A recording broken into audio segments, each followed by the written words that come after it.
ಸಣ್ಣ ಪುಟ್ಟದ್ದು ಇದನ್ನೆಲ್ಲ ಸರಿಪಡಿಸ್ಕೊಳ್ಳೋಣ ಈಗ. ಯಾಕೆಂದರೆ ನಾವು ಪ್ರಾಕ್ಟಿಕಲ್ ಆಗಿ ಗೊತ್ತಾಗೋದು ಪ್ರಾರಂಭ ಆದಮೇಲೆ, ಸಮಸ್ಯೆಗಳು ಗೊತ್ತಾಗೋದು ಕೆಲವು ಸಣ್ಣ ಪುಟ್ಟ ಸಮಸ್ಯೆಗಳು ಪ್ರಾರಂಭ ಆದಮೇಲೆ ಅದು ಸರಿಪಡಿಸ್ಕೊಳ್ಳೋದು. ಹಳೆ ಬಸ್ ಸ್ಟ್ಯಾಂಡ್ ಅದ್ರ ಸಿಟಿ ಬಸ್ ನಿಲ್ದಾಣ ಹತ್ರ ಅದನ್ನು ಮುಂದೆ ನೋಡೋಣ. ಮುಂದೆ ಅದು ನಮ್ಮ ತುಮಕೂರು ಪಟ್ಟಣ ಯಾವ ರೀತಿ ಬೆಳೆಯುತ್ತೆ ಆ ಆಧಾರದ ಮೇಲೆ ಬದಲಾವಣೆಗಳನ್ನು ತರಬೇಕಾಗ್ತದೆ. ಅದನ್ನು ಮಾಡೋಣ.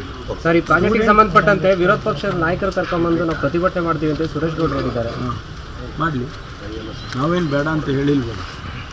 ನಾವು ಅವರಿಗೆ ಯಾವುದನ್ನು ಬೇಡ ಅಂತ ಪ್ರತಿಭಟನೆ ಮಾಡೋದು ಅವ್ರ ಹಕ್ಕು, ಕೆಲಸ ಮಾಡೋದು ನಮ್ಮ ಹಕ್ಕು. ಆದ್ದರಿಂದ ಅವರು ಪ್ರತಿಭಟನೆ ಮಾಡಲಿ, ಸಂತೋಷ.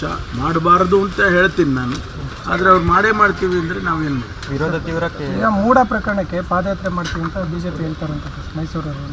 ಅದಕ್ಕೆ ವಿರುದ್ಧವಾಗಿ ಏನು ನೋಡಿ, ಭಾಳ ಸ್ಪಷ್ಟವಾಗಿ ಮಾನ್ಯ ಮುಖ್ಯಮಂತ್ರಿಗಳು ನಿನ್ನೆ ಕೂಡ ಹೇಳಿದ್ದಾರೆ, ಸದನದಲ್ಲಿ ಹೇಳಿದ್ದಾರೆ, ಸದನದ ಒಳಗೆ ಹೊರಗಡೆ ಹೇಳಿದ್ದಾರೆ. ನಾವು ಯಾವುದೇ ರೀತಿಯ ಕಾನೂನು ಬಾಹಿರವಾದಂಥ ಕೆಲಸ ಮಾಡಿಲ್ಲ. ನಾವು ಆ ರೀತಿ ಸೈಟ್ಗಳನ್ನು ತಗೊಂಡಿಲ್ಲ. Within the frame work of the law, ಅಂದರೆ ಕಾನೂನು